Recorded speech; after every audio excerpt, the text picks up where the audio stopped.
एक कविता है, इसका नाम है शब्दार्थ। जब भी कोई शब्द लिखता हूँ लगता है उसमें वह अर्थ नहीं है जिसके लिए उसे लिखा गया।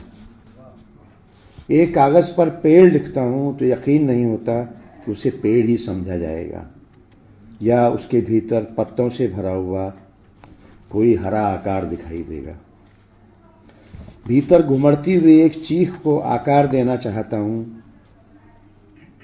शब्दकोशों की शरण में जाता हूँ, पर्यायवाची ढूंढता हूँ, लेकिन जो भी शब्द मिलता है उसमें उसके दृश्य का अंधेरा भरा हुआ होता है या महज एक खाली आवरण होता है जिसके भीतर का शरीर नष्ट हो चुका हो।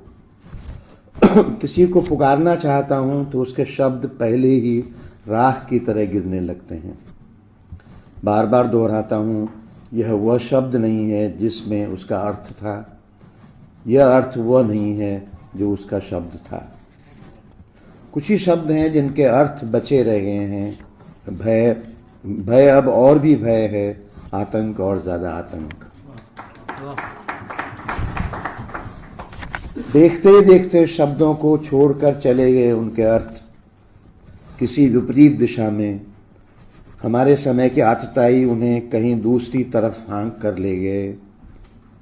क्रिया और कर्म के बीच उन्होंने अपनी लंबी चौड़ी बस्तियां बसा लीं।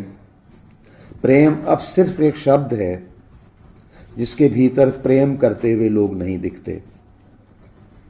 तकलीफ की इबारत की जगह एक क्रूर जश्न का इश्तिहार दिखता है।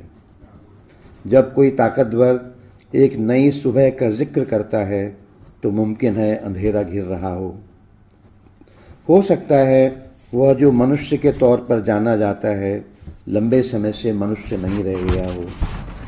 और जब मैं किसी अत्याचारी को अत्याचारी कहूँगा तो शायद वह नाराज न हो बल्कि अपनी प्रशंसा समझकर मुस्कुरा उठे।